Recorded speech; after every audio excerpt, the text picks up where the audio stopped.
back. You're watching SABC News Prime Time.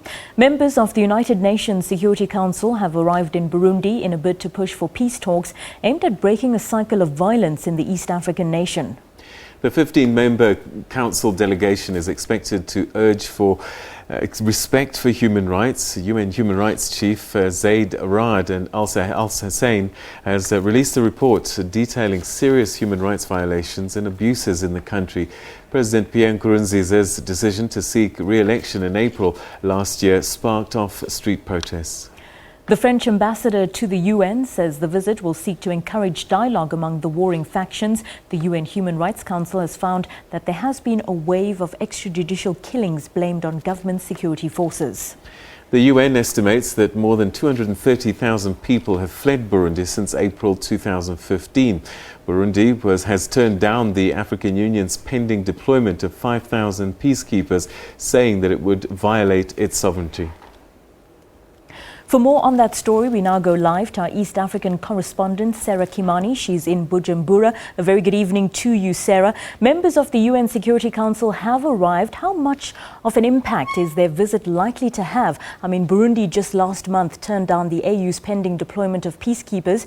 Have you heard anything? Well, the delegation is hoping to try and press the government to allow dialogue to continue.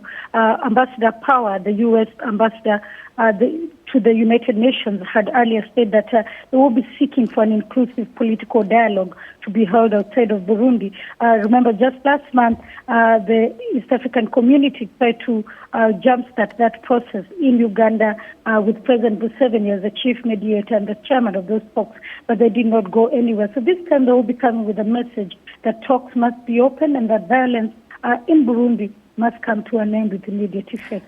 How are Burundi government officials receiving the news of their visit?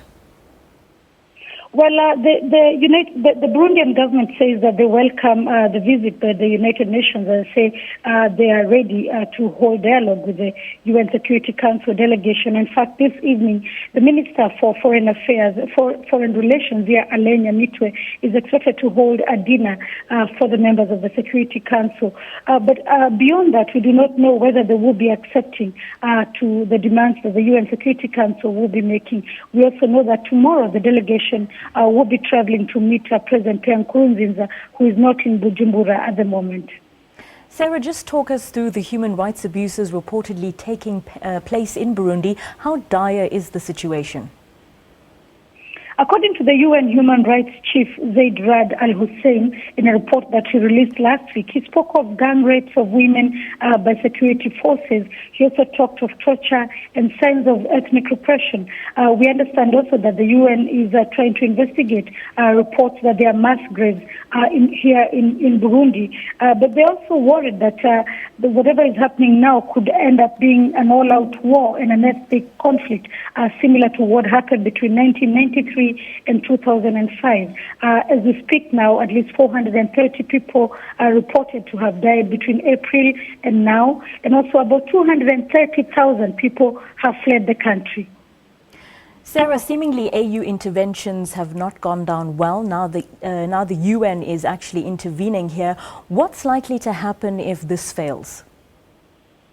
Well, if it fails, and this is a worry by the international community, including the African Union, is that if dialogue fails, and if the proposals that they're putting in place now, including the sending of a peacekeeping mission by the African Union, which has been turned down by Burundi, then they're worried that an all-out war could happen. They're saying that political violence, if it turns into ethnic violence, then the country risks a civil conflict. But they're also worried that this conflict could spread to Rwanda and neighboring Democratic Republic of Congo. However, the UN Peacekeeping Department has said that a peacekeeping mission from the UN should only be deployed as a last resort if the violence worsens. For now, they are asking that this matter is taken up by the African Union, especially through promoting of political dialogue. That was our correspondent, Sarah Kimani, coming to us live from Bujumbura.